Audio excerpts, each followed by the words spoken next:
ध्वनिर्वर्णा पदम् वाक्यमित्यास्पदचतुष्टयम् यस्याः सूक्ष्मादिभेदे वाग्देवीं तामुपास्महे। मध्य प्रदेश भोज मुक्त विश्वविद्यालय के तकनीकी विभाग का इलेक्ट्रॉनिक माध्यम निर्माण और शोध केंद्र EMPRC प्रस्तुत करता है समाजशास्त्र विषय पर आधारित ध्वनि कार्यक्रम मैक्स वेबर का नौकरशाही का सिद्धांत। ये कार्यक्रम BA समाजशास्त्र के तृतीय वर्ष के विद्यार्थियों के लिए प्रथम प्रश्न पत्र समाजशास्त्री विचारक की दूसरी इकाई पर आधारित है। इस कार्यक्रम की विषय विशेषज्ञ हैं डॉक्टर राजश्री शास्त्री। आप समाजशास्त्र विषय की प्राध्यापक हैं। इस कार्यक्रम का ध्वनि अंकन, संपादन और प्रस्तुतिकरण किया है अमर बहादुर यादव ने। तो श्रोताओं, आइए सुनते हैं ध्वनि कार्यक्रम मैक्स वेबर का नौकरशाही का सिद्धांत।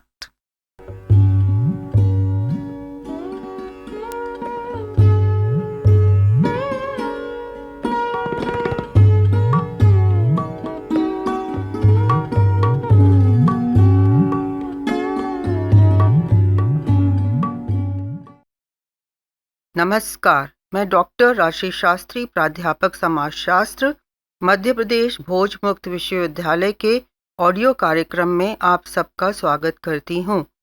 आज हम BA समाजशास्त्र वर्ष 3 प्रश्नपत्र 1 समाजशास्त्रीय विचारक इकाई 2 में मैक्स वेबर के नौकरशाही सिद्धांत पर चर्चा करेंगे।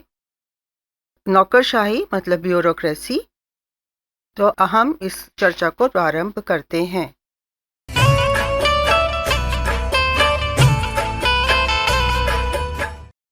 नौकरशाही का सिद्धांत मैक्स वेबर ने दिया था। मैक्स वेबर का जन्म 12 अप्रैल 1864 में जर्मनी के इरफूट त्रिंगिया नामक स्थान पर हुआ था। बर्लिन में कानून के प्राध्यापक के रूप में कार्य किया इन्होंने।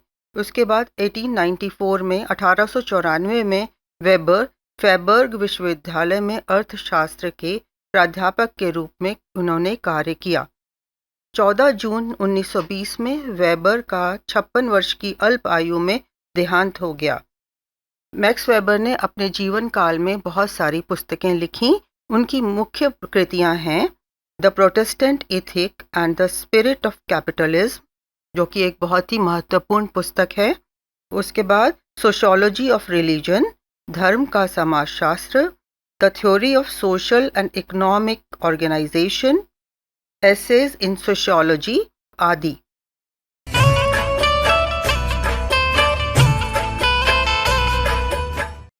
आज हम देखेंगे नौकरशाही। वर्तमान में हम औद्योगिक युग में जी रहे हैं। औद्योगिक प्रगति के कारण मशीनों की संख्या में निरंतर वृद्धि होती जा रही है। धीरे धीरे मनुष्य का स्थान मशीनें ग्रहण करती जा रही हैं। अनेक विचारक ये सोचने लगे हैं कि मनुष्य यंत्रवत हो गया है, परंतु वास्तविकता यह है कि मशीनों की कितनी भी प्रगति क्यों ना हो जाए, उन्हें संभालने के लिए इंसान की ही आवश्यकता पड़ती है। समाज को संचालित करने के लिए भी एक व्यवस्था होती है। इसी व्यवस्था को प्रशासकीय मशीन, एडमिनिस्ट्रेटिव मशीनरी के नाम से जाना जाता है। प्रशासन का संचालन कुशलतापूर्वक हो, इसका उत्तरदायित्व प्रशासकीय कर्मचारियों की कर्तव्यनिष्ठा, सतर्कता, ईमानदारी तथा कार्यकुशलता पर आधारित होता है। नियमों का निर्माण कार्यपालिकाएं करती हैं, किंतु नियमों की व्याख्या और जनता पर लागू करने का काम अधिकारियों तथा कर्मचारियों की सहायता से ही किया जाता है। आधुनिक युग में राज्य के कार्यों में निरंतर वृद्धि होती जा रही है। राज्य इन बदले हुए कार्यों को संचालित करने का उत्तरदायित्व प्रशासन के इन्हीं कर्मचारियों का होता है। आज का राज्य एक कल्याणकारी राज्य है। परिणाम स्वरूप राज्य का कार्यक्षेत्र विस्तृत हो गया है। आज का कोई भी नागरिक राज्य के कार्यों और उसकी प्रभावक शक्तियों से अपने को अलग नहीं कर सकता। नौकरशाही का अर्थ अंग्रेजी शब्द ब्यूरोक्रेसी है। ब्यूरोक्रेसी फ्रांसीसी शब्द ब्यूरो से बना है, जिसका अर्थ है मेज या डेस्क। इसीलिए फाइनर ने मेज प्रशासन, डेस्क गवर्नमेंट कहकर संबोधित किया था। ब्यूरो का दूसरा अर्थ है पद अथवा पदस्थान भी होता है, इसलिए ब्यूरोक्रेसी का अर्थ होता है अधिकारियों का शासन। ब्यूरोक्रेसी के लिए हिंदी में अनेक शब्दों का प्रयोग किया जाता है, जैसे नौकरशाही, सेवक तंत्र, अधिकारी तंत्र आदि। नौकरशाही उस व्यवस्था को कहते हैं जिसके अंतर्गत सरकारी कार्यों का संचालन एवं निर्देशन उन व्यक्तियों के हाथों में होता है जो प्रशासन द्वारा बस का इन्हीं कार्य के लिए नियुक्त किए जाते हैं। ये कर्मचारी विशेष प्रशिक्षण प्राप्त किए होते हैं।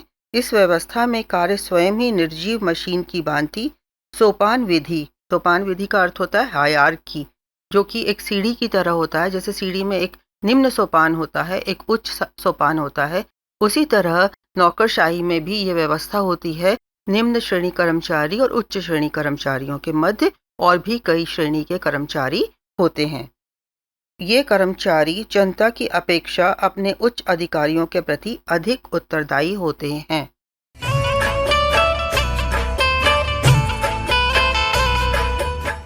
अब हम देखेंगे नौकरशाही की परिभाषा। मैक्स वेबर के शब्दों में यह एक प्रकार का प्रशासकीय संगठन है जिसमें विशेष योग्यता, निष्पक्षता तथा मनुष्यता का अभाव आदि लक्षण पाए जाते हैं। इस परिभाषा में हमने देखा कि इसमें 3 तत्व सम्मिलित हैं। यह एक प्रशासनिक व्यवस्था है, दूसरा विशेष योग्यता, निष्पक्षता इसमें होती है, तीसरा मनुष्यता का अभाव होता है। दूसरी परिभाषा लॉस्की की है। लॉस्की के अनुसार यह एक व्यवस्था है जिसका पूर्ण रूपेण नियंत्रण अधिकारियों के हाथों में होता है और वे इतने स्वेच्छाचारी होते हैं कि उन्हें नागरिकों की निंदा करते समय भी शंका एवं हिचकिचाहट नहीं होती है। लॉस्की की परिभाषा में नौकरशाही की 3 विशेषताएं स्पष्ट होती हैं। पहला, यह एक प्रकार की व्यवस्था है। दूसरा, इस प्रकार की व्यवस्था को एक नियंत्रण, कंट्रोल के नाम से भी जाना जाता है। इसमें कर्मचारियों का पूर्ण नियंत्रण होता है। कर्मचारियों में स्वेच्छाचारिता अधिक पाई जाती है। बर्नार्ड शॉ ने इसकी बहुत ही सटीक परिभाषा दी है और वो आज के संदर्भ में भी बिल्कुल उचित प्रतीत होती है। उनके अनुसार सत्ता के उपासक उच्च पदाधिकारियों की सामंतशाही का दूसरा नाम नौकरशाही है। अब हम देखेंगे नौकरशाही की विशेषताएं। नौकरशाही एक प्रकार की पद्धति है। इस पद्धति का निर्माण अधिकारियों के द्वारा होता है। इसकी विशेषताएं हैं। पहला, एक विशिष्ट पद्धति। आदिकाल से लेकर आज तक हम देखते हैं कि शासन का संचालन करने के लिए अनेक प्रकार की पद्धतियां हैं। नौकरशाही भी एक विशेष प्रकार की प्रशासनिक पद्धति है जो कि नियमों से बंधी हुई होती है। दूसरा, सदस्यों के विशिष्ट कर्तव्य। इसमें अनेक प्रकार के पदाधिकारी होते हैं। ये सभी पदाधिकारी मिलकर एक विशिष्ट संगठन का निर्माण करते हैं। इन पदाधिकारियों की मौलिक विशेषता यह है कि उन्हें एक विशिष्ट प्रकार के कर्तव्यों को पूरा करना होता है। ये कर्तव्य पूर्व परिभाषित होते हैं। पदाधिकारी अपने विशिष्ट कार्य क्षेत्रों से बाहर नहीं जा सकते। प्रत्येक प्रकार की अवस्था में पदाधिकारी अपने आचरण के लिए कार्यपालिका के प्रति उत्तरदायी होता है। सभी कर्मचारी कर्तव्यों के पालन में एक दूसरे का सहयोग करते हैं। पद सोपान पद्धति, इसको संस्तरण भी कहते हैं, इंग्लिश में इसको हायरार्की कहते हैं। नौकरशाही का निर्माण अनेक प्रकार के अधिकारियों द्वारा होता है। इनकी नियुक्ति की जाती है। सभी पदाधिकारियों के पद निश्चित होते हैं। कुछ का पद ऊंचा होता है तो कुछ अधिकारियों का पद नीचा होता है। प्रत्येक निम्न सीढ़ी का अधिकारी ऊंची सीढ़ी के लिए उत्तरदायी होता है। इन अधिकारियों के लिए जिन कर्तव्यों का प्रसारण होता है वह ऊपर से नीचे होता है। सभी कानून के तहत अपनी जिम्मेदारी निभाते हैं। इनमें कार्यों का संचालन थ्रू प्रॉपर चैनल के द्वारा होता है। कर्तव्य पालन व्यवस्था। प्रत्येक पदाधिकारी को विशिष्ट कर्तव्यों का पालन करना पड़ता है। कर्तव्यों के पालन के लिए सत्ता का स्पष्ट रूप से विभाजन किया जाता है। व्यक्तित्व में अंतर। नौकरशाही की विशेषता यह है कि दो प्रकार के मानव व्यक्तियों में अंतर बना रहता है। पहला है दलीय व्यक्तित्व, दूसरा है सरकारी व्यक्तित्व। दलीय व्यक्तित्व वह है जिसमें पदाधिकारी जब कार्यालय से बाहर रहता है तब व्यक्तिगत विचारों को महत्व दिया जाता है। और दूसरा है सरकारी व्यक्तित्व, जिसमें कार्यालय में उसी व्यक्ति का व्यक्तित्व सरकारी हो जाता है। इसमें पदाधिकारी अपने सरकारी कार्यों में व्यक्तिगत व्यक्तित्व का प्रयोग नहीं करता। छठी विशेषता है कागजी कार्यवाही। नौकरशाही में काम फाइलों, नोट शीट्स में होता है। फाइलें एक टेबल से दूसरे टेबल पर घूमती रहती हैं। इसे कागजी घोड़ा दौड़ाना भी कहते हैं। और इसी कागजी कार्यवाही के कारण नौकरशाही में कोई भी कार्य को संपन्न होने में बहुत समय लगता है। सातवीं विशेषता है व्यवस्थित अभिलेख। इसमें फाइलों, कागजों, अभिलेखों और दस्तावेजों पर निर्भर रहना पड़ता है। इन दस्तावेजों और अभिलेखों के अभाव में अधिकारी काम नहीं कर सकते। इन्हें बहुत ही सुरक्षित और वैज्ञानिक ढंग से रखा जाता है। आठवीं विशेषता है सिद्धांत और व्यवहार में अंतर। कर्मचारी सिद्धांत में जो आदर्श रखते हैं वही वह व्यवहार में नहीं दिखते हैं। सिद्धांत में वे जनता के सेवक कहे जाते हैं और व्यवहार में ये कहीं नहीं दिखता है। नौवीं विशेषता है कार्यकुशलता एवं मेधावी व्यक्तित्व। नौकरशाही में उन्हीं व्यक्तियों को स्थान दिया जाता है जो कार्यकुशल और मेधावी हों। उन्हें अपना काम तो व्यवस्थित ढंग से करना ही होता है, साथ ही साथ अपने से अधीन पदाधिकारियों के कार्यों पर नियंत्रण एवं निरीक्षण भी करना होता है। कार्यों की गोपनीयता। सरकारी कार्यों में गोपनीयता का बहुत अधिक महत्व है।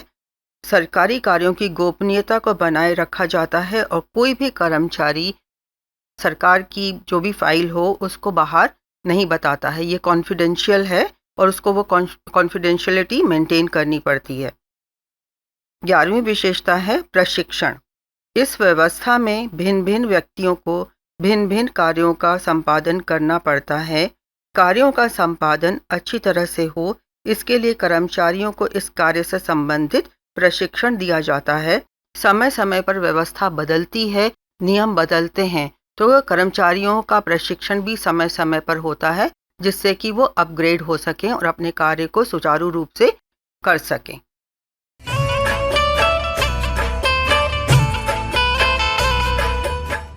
अब हमने देखा नौकरशाही की विशेषताओं को, पर नौकरशाही की जितनी विशेषताएं हैं उतने ही उसमें दोष भी हैं। तो उसमें जो कमियां हैं, जो दोष हैं, उस पर अब हम चर्चा करेंगे। भारत में इसे नौकरशाही कहा जाता है। इसके साथ ही इसे नवीन, तानाशाही, लाल फीताशाही, सामंतवाद के लिए मार्ग आदि नामों से संबोधित किया जाता है। इसीलिए रेमजे म्योर ने इसकी आलोचना करते हुए लिखा है कि नौकरशाही अथवा सेवक तंत्र अग्नि के समान है, जो कि एक सेवक के रूप में तो बहुमूल्य सिद्ध होता है, परंतु जब वह मालिक या स्वामी बन जाती है तो घातक सिद्ध होती है। उन्होंने इस संबंध में आगे लिखा है कि यह मंत्रीय उत्तरदायित्व के लबादे में पनपती और बढ़ती है, अर्थात जो सरकार होती है उसके अधीन ही ये काम करती है और लोगों के लिए उसका जो उत्तरदायित्व है उसके लिए वो कई बार शिथिल पड़ जाती है। इसी प्रकार प्रसिद्ध विचारक प्रोफेसर लास्की ने लिखा है कि यह शासन प्रणाली है जिसका नियंत्रण अधिकारियों के हाथ में इतनी अधिक मात्रा में रहता है कि उसमें सामान्य नागरिकों की स्वतंत्रताएं संकट में पड़ जाती हैं। इसमें आत्माभिमान की अधिक मात्रा होती है, व्यक्तिगत नागरिकों के प्रति उदासीनता रहती है, विभागीय निर्णयों के संबंध में कठोर नीति होती है, नियमों और औपचारिक प्रक्रियाओं के लिए पागलपन और शासक तथा शासित के अंतर को स्वीकार करना इसमें शामिल होता है। इसका सबसे बड़ा जो दुर्गुण है वह है लाल फीताशाही। इस शब्द से हम सब लोग परिचित हैं। इसको रेड टेपिज्म भी कहा जाता है। नौकरशाही का सबसे बड़ा दोष यह है कि इसमें लाल फीताशाही पाई जाती है। इसका तात्पर्य यह है कि नियमों के पालन में अत्यंत बारीकी की जाती है। प्रत्येक कार्य का संपादन करने के लिए निश्चित पद्धति अपनाई जाती है। नौकरशाही में शासन को संचालित करने के लिए सिविल सेवकों की नियुक्ति की जाती है, जो उस कार्य से संबंधित प्रशिक्षण प्राप्त होते हैं। इसका परिणाम ये होता है कि वे अपने व्यवसाय में एक दर्जी बन जाते हैं, जो कि कपड़ों की फिटिंग तो करते हैं, परंतु इन्हें शरीर का पता नहीं होता है। इसके साथ ही साथ नौकरशाही अधिकारियों का यह भी दोष है कि वे परिणाम की अपेक्षा दैनिक रूटीन पर अधिक ध्यान देते हैं।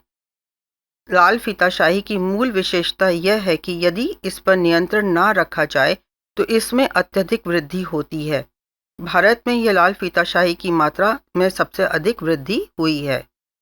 दूसरा दोष है उच्चता की भावना, सुपीरियरिटी कॉम्प्लेक्स। नौकरशाही का दूसरा दुर्गुण यह है कि कर्मचारियों में अहम की भावना का विकास हो जाता है।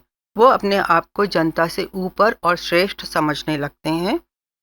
वे सामान्य जनता का काम करने, उससे मिलने, उसकी कठिनाइयाँ सुनने और समझने में आत्महीनता का अनुभव करते हैं। उनमें ये आ जाता है कि अगर वो जनता के से बात करेंगे तो इसमें वो छोटे हो जाएंगे, इसलिए उनका जो दायित्व है या जिस लिए उनको नियुक्त किया गया है वो दायित्व गौण हो जाता है। अपने को सर्वगुण संपन्न समझने के कारण वे नीतियों के निर्धारण में भी हस्तक्षेप करते हैं। शासन करना और रौब दिखाना वे अपना नैतिक कर्तव्य समझते हैं। तीसरा दोष है लकीर के फकीर। इसके अंतर्गत कार्य करने वाले कर्मचारी लकीर के फकीर होते हैं। दूसरे शब्दों में इन्हें नियमों और कानूनों से अधिक मोह होता है। इस प्रकार ये सभी प्रकार की जनता को एक ही प्रकार की प्रक्रिया और व्यवहार रूपी लाठी से हाँकते हैं। कभी भी ऐसा प्रयास नहीं करते हैं कि काम की गंभीरता और आवश्यकता को ध्यान में रखें। जिस प्रकार मोक्ष का सिद्धांत के अनुसार मानव 84 लाख योनियों में भटकता रहता है और जहाँ से यात्रा प्रारंभ करता है उसकी यात्रा ठीक वहीं पर समाप्त हो जाती है, ठीक उसी प्रकार फाइलें, जो नौकरशाही की आधारशिला हैं, एक निश्चित सीमा के अंदर चक्कर काटती रहती हैं और अंत में वहीं की वहीं पहुंच जाती हैं जहां से फाइलें अपनी जीवन यात्रा प्रारंभ करती हैं। फाइलों पर बिना सोचे समझे नोट लगा दिए जाते हैं और प्रत्येक टेबल और सरकारी भाग में इसी प्रकार के नोट लगते रहते हैं और फाइलें चक्कर काटती रहती हैं और इस पर कोई भी ध्यान नहीं दिया जाता है। चौथा है रूढ़िवादी। नौकरशाही परंपरात्रीय होता है तथा पुनरोदन और रूढ़िवादिता का प्रतिनिधित्व करती है। पिफनर ने इस संबंध में लिखा है कि नित्य ही एक प्रकार का कार्य अपरिवर्तनशीलता उत्पन्न कर देता है।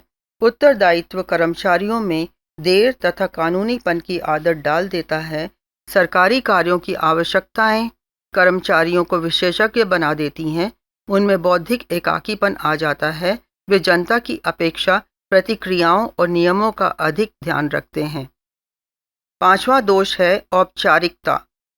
नौकरशाही व्यवस्था में कर्मचारी औपचारिकता का विकास कर लेते हैं। इसका परिणाम यह होता है कि वे नियमों का अक्षरशः पालन करने के लिए अभ्यस्त हो जाते हैं। उनमें निर्णयात्मक गुणों का अभाव पाया जाता है। फाइलों में नोट लगाते समय इन्हीं घिसे पीटे शब्दों का प्रयोग करते हैं जो सहस्त्रों वर्ष पहले प्रयुक्त किए जाते थे। कोई भी कर्मचारी काम के लिए उत्तरदायित्व को अपने ऊपर नहीं लेता है। प्रत्येक व्यक्ति दूसरे व्यक्ति पर उत्तरदायित्व का बोझ डालकर मुक्त हो जाना चाहता है। बैजहॉट ने इस संबंध में एक ऐसे नवयुवक पदाधिकारी का उल्लेख किया है जो कोई भी निर्माण करने के लिए तैयार नहीं है, जो प्रत्येक काम को दूसरे व्यक्ति को समर्पित करना चाहता है, जो दूसरे सार्वजनिक कार्यालयों में से सुंदर लेख द्वारा पत्र व्यवहार करता है, परंतु जिसके आदान प्रदान बहुधा अशुद्ध होते हैं। बही खाता जिसके प्रशंसनीय है परंतु अभिलेख क्षीण व अकार्य कुशल हैं। इससे उनको सिर्फ अपना काम टालना और समय निकालना होता है। कार्य करने में उनकी रुचि कम हो जाती है। छठा दोष है तानाशाही। नौकरशाही में अधिकारी नित्य ही नए अधिकारों की मांग करते हैं। ये निरंतर इस प्रकार के साधनों की खोज में रहते हैं जिसमें जनता को अधिक से अधिक दबाया जा सके। वे सभी प्रकार के अधिकारों को अपने में समाहित देखना चाहते हैं और इसलिए वो तानाशाह की तरह काम करना शुरू कर देते हैं। 7वां दोष है विभागवाद। नौकरशाही में सरकार के कार्यों का संचालन अलग अलग विभागों के द्वारा होता है। साथ ही एक ही विभाग के प्रथम खंड होते हैं। इन विभागों और खंडों की मूल बुराई यह है कि इसमें किसी भी प्रकार का तारतम्य नहीं पाया जाता।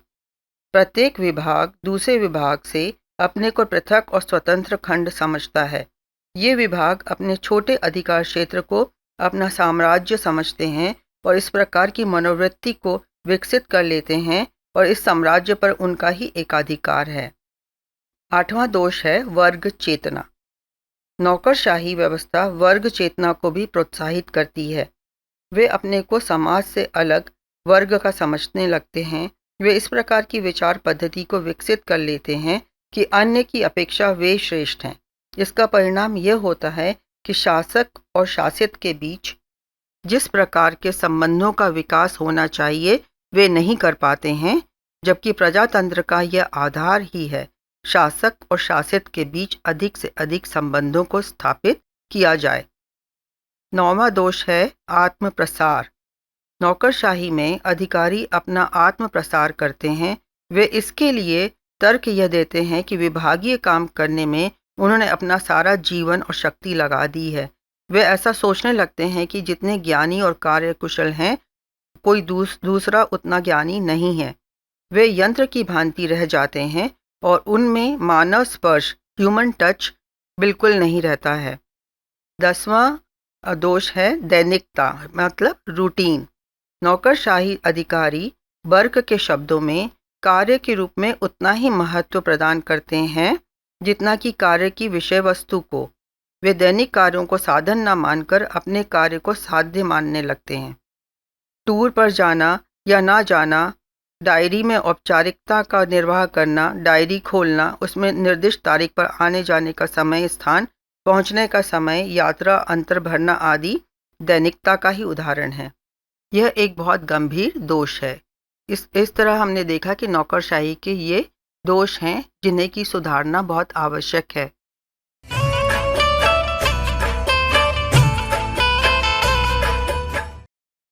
अब हम देखेंगे कि इसके लिए क्या सुधार हमें करना चाहिए। तो हम यहाँ पर सुधार के सुझाव पर चर्चा करेंगे। नौकरशाही प्रजातंत्र के युग का सावन भादों में उफनती हुई नदी के समान है। नदी के प्रवाह को एक साथ रोक देना ना तो संभव है और ना ही इसकी समस्या का समाधान है। नौकरशाही की उपयोगिता को बढ़ाया जा सकता है। इसके लिए आवश्यक है कुछ सुधार किए जाएं। और इसमें नौकरशाही की शक्तियों को सीमा में बांधने के लिए यह आवश्यक है कि सत्ता का विकेंद्रीकरण किया जाए। विकेंद्रीकरण इन नौकरशाही अधिकारियों को नियंत्रित करने के लिए शायद सबसे बड़ा अस्त्र होगा। विकेंद्रीकरण के द्वारा शक्ति का अनेक व्यक्तियों और संस्थाओं में विभाजन हो जाएगा। इसका परिणाम यह होगा कि इसके शासकीय कार्यों से संपादन में समय और धन की बचत होगी। दूसरा सुझाव है नौकरशाही अधिकारियों को दोहरे नियंत्रण के माध्यम से उत्तरदायित्व की भावना को जागृत करना चाहिए। यह दोहरे नियंत्रण निम्न संस्थाओं के होंगे, संसद का और मंत्रिमंडल का। तीसरा है जनता में अधिक शिक्षा का प्रसार किया जाए। इससे जनता में नागरिकता और जागरूकता का विकास होगा। इससे जनता नौकरशाही अधिकारियों द्वारा किए गए कार्यों की ओर आकर्षित होगी। नौकरशाही व्यवस्था में जो भर्ती की जो पद्धति अपनाई जाती है, इसमें पहुंच या सोर्स, पक्षपात, जातिवाद, क्षेत्रवाद आदि का सहारा लिया जाता है। ये सिफारिशों व्यक्ति को निकम्मे तो होते ही हैं, साथ ही ये अपना काम भी सही ढंग से नहीं करते हैं। इसलिए ऐसी आवश्यकता है कि अधिकारियों की भर्ती में पक्षपात को समाप्त किया जाए। 5वां है प्रशासकीय न्यायाधिकरणों की स्थापना की जानी चाहिए। इसमें नागरिकों के विरुद्ध अपनी शिकायत प्रस्तुत कर सकेंगे तथा अपनी शिकायतों को भी दूर कर सकेंगे। प्रशासन में भ्रष्टाचार व्याप्त होने से नौकरशाही जनता की अधिक उपेक्षा करते हैं, इसलिए आवश्यक है कि भर्ती, स्थानांतरण, पदोन्नति, पुरस्कार, कार्यों का वितरण आदि मामलों को लेकर भी भ्रष्टाचार जो व्याप्त है समाप्त किया जाना चाहिए। 7वां है, कार्यों का संचालन करने के लिए सरल और शीघ्रगामी पद्धतियों की खोज की जानी चाहिए। इससे समय और धन की बचत होगी और कार्यों का संचालन सरलता से होगा। 8वां है, जिन कर्मचारियों को अधिक प्रशासनिक अनुभव है उनका लाभ अन्य अधिकारियों को भी देना चाहिए। इसके लिए प्रशिक्षण की व्यवस्था का सहारा लिया जा सकता है। 9वां है, प्रशासनिक प्रणालियों में अनुसंधान को प्रोत्साहित करना चाहिए। इससे प्रशासन के दोष सामने आएंगे और उन्हें दूर करने में सहायता मिलेगी। 10वां सुझाव है, सरकार के विभिन्न विभागों में पर्याप्त उत्तरदायित्व और संतुलन स्थापित करना चाहिए। 11वां है, यदि नौकरशाही को अधिक लाभदायक पद्धति के रूप में विकसित करना है तो इसके लिए आवश्यक है कि मंत्री पद के लिए जिन व्यक्तियों की नियुक्ति की जाए उनमें योग्यता, लगन और कार्य के प्रति निष्ठा होनी चाहिए। इसका लाभ यह होगा कि मंत्रीगण अधिकारियों के हाथ की कठपुतली बनकर नहीं रह जाएंगे। इसलिए इनकी जो वर्किंग है, जो कार्यशैली है, उसमें ट्रांसपेरेंसी होनी चाहिए, जनता को उसमें सम्मिलित होना चाहिए। और आरटीआई के द्वारा भी अब जो है लोग जो हैं अपने अधिकारों की मांग करने लगे हैं, तो इसलिए अब जो है थोड़े अधिकारी जो हैं अपने कार्यों के प्रति समर्पित होने लगे हैं। तो हमने इसमें ये देखा कि नौकरशाही क्या है, वो एक सिस्टम है जो कि हमारे देश के लिए बहुत आवश्यक है। उसकी क्या विशेषताएं हैं, उसके क्या दोष हैं, उन दोषों को दूर करने के लिए क्या क्या सुझाव हम दे सकते हैं, कैसे उसको अच्छा किया जा सकता है।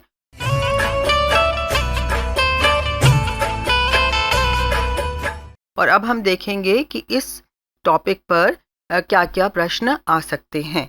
इसमें यह प्रश्न आ सकता है, मैक्स वेबर द्वारा प्रतिपादित नौकरशाही की अवधारणा को स्पष्ट करो। इसमें आपको नौकरशाही क्या है, नौकरशाही की डेफिनेशंस क्या है, परिभाषाएं क्या हैं और नौकरशाही में क्या क्या दोष हैं, कैसे वो हमारे देश के लिए उपयोगी है, इन सब बातों की चर्चा करनी है। और इसके बाद दूसरा क्वेश्चन आ सकता है, नौकरशाही को परिभाषित करिए एवं इसकी विशेषताओं की व्याख्या कीजिए। तो इसमें भी आपको पहले उसकी डेफिनेशन देनी होगी, फिर उसका इंट्रोडक्शन देना होगा और उसके बाद उसकी विशेषताओं की व्याख्या करनी पड़ेगी। इसके बाद ये आ सकता है कि नौकरशाही के दोषों को दूर करने के लिए क्या क्या सुझाव दिए जा सकते हैं। तो इसमें फिर आपको नौकरशाही की डेफिनेशन और नौकरशाही के बारे में उसका इंट्रोडक्शन, परिचय देना होगा और फिर उसके बाद क्या क्या दोष हैं, उन दोषों को दूर करने के लिए क्या क्या सुझाव आप दे सकते हैं, वो सब उसमें आपको लिखना होगा। और अगर शॉर्ट आंसर लघु उत्तरीय प्रश्न है तो उसमें आ सकता है कि नौकरशाही की 3 परिभाषाएं लिखिए, नौकरशाही की 3 विशेषताओं को लिखिए, नौकरशाही के किन्हीं 4 दोषों को लिखिए और नौकरशाही के दोषों को समाप्त करने के लिए किसी 2 सुझावों की व्याख्या कीजिए। तो इस प्रकार से आप नौकरशाही पर अपना क्वेश्चंस और अपने पेपर को आप कर सकते हैं। तो नौकरशाही पर यह व्याख्यान यहीं पर समाप्त होता है और अगले टॉपिक पर चर्चा करने के लिए हम पुनः उपस्थित होंगे, जिसमें हम मैक्स वेबर के सत्ता के सिद्धांत पर चर्चा करेंगे।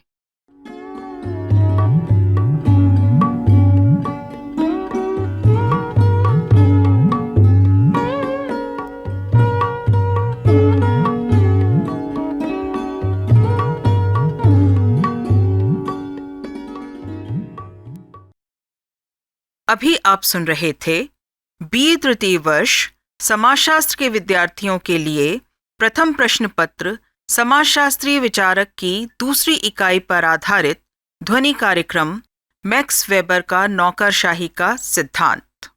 कार्यक्रम की विषय विशेषज्ञ और वार्ताकार थीं डॉक्टर राजश्री शास्त्री, उद्घोषिका थीं डॉक्टर अनीता कौशल, कार्यक्रम समन्वयक थे डॉक्टर किशोर जॉन और इस कार्यक्रम का ध्वनि अंकन, संपादन और प्रस्तुतिकरण किया अमर बहादुर यादव ने। ये ध्वनि कार्यक्रम मध्य प्रदेश भोज मुक्त विश्वविद्यालय के तकनीकी विभाग के इलेक्ट्रॉनिक माध्यम निर्माण और शोध केंद्र द्वारा निर्मित किया गया।